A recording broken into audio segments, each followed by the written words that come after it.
Thierry Arnaud, est-ce que pour vous aussi, il y a anguille sous roche, comme on dit en bon français, si on voit que Donald Trump n'apparaît sur aucune de ses photos pour l'instant?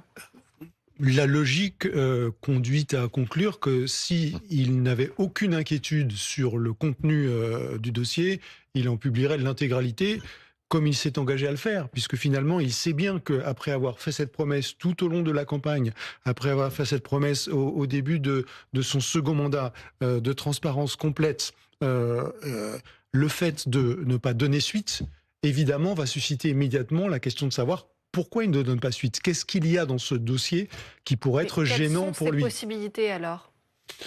Et S'il n'a pas envie de divulguer le on est, reste des documents, est-ce on est que dans, est-ce que c'est possible? on est dans le registre de la pure spéculation. Il faut être très clair. J'en sais rien. Moi, je constate qu'il ne publie pas et je me dis s'il ne publie pas, c'est qu'il a une raison. Euh, Quelle raison? J'en ai aucune idée. Est-ce qu'il est lui-même compromis? Est-ce que des gens dans son entourage sont compromis? Est-ce que il veut protéger des gens qui sont des associés à des titres divers, des membres de sa famille, des connaissances? Tout ça, ce sont des hypothèses qui ne sont soutenues par rien du Mais tout. est-ce Mais que en tout quelqu'un cas, pourra lui tordre le bras puisqu'il est au pouvoir? Est-ce qu'il pourrait ne jamais divulguer le reste des En tout documents? cas, ce qu'on constate, c'est que jusqu'à présent, il fait tout ce qu'il peut pour rester les deux pieds appuyés sur le frein. Ça vient d'être rappelé, je vous le disais tout à l'heure, une loi a été votée. Cette loi a été votée par une majorité au Congrès, y compris par des élus républicains qui ont soutenu Donald Trump et qui disent on veut la publication totale. Et Donc on en part du principe où contradiction, Donald Trump va respecter la loi. oui, et ce qu'il n'a pas fait jusqu'à présent, puisque la loi, elle avait non seulement cette obligation de publier, mais elle avait également une échéance qui était hier. Donc il n'a pas respecté l'échéance à laquelle il était contraint par la loi. Donc ça veut dire que ça va quand même assez loin dans la résistance. Mhm.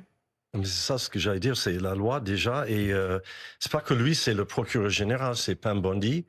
Et je sais déjà que, je crois que c'est Massey et il y a une autre personne, Mhm. ils vont poursuivre vraiment une destitution de Mm. Pam Bondi s'il ne respecte pas. C'est pas que Trump, évidemment. Pam mais Bondi, c'est la ministre de la l'administration. Justice, hein, pour Ouais. votre. Oui, procureur général, Attorney General.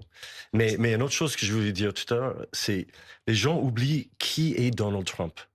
C'est un criminel. On oublie, on dit plus ça, mais n'oubliez pas, ce monsieur a été condamné de 34 chefs d'accusation.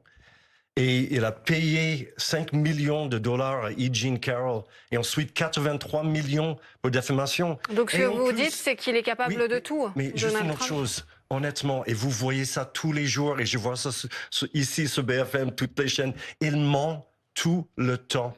Il ment tout le temps. Comment on va croire quelqu'un qui ment autant? De dire que non, j'étais jamais avec lui, j'ai jamais fait ça. Il ment surtout, et tout le monde le sait. C'est pas juste que je suis démocrate et je suis américain, mais c'est ça, je trouve ça drôle que personne maintenant dit tout ça. C'est un menteur, c'est un criminel, et en fait, ça m'étonne pas qu'il va faire ce qu'il fait en ce moment. Il faut dire la vérité.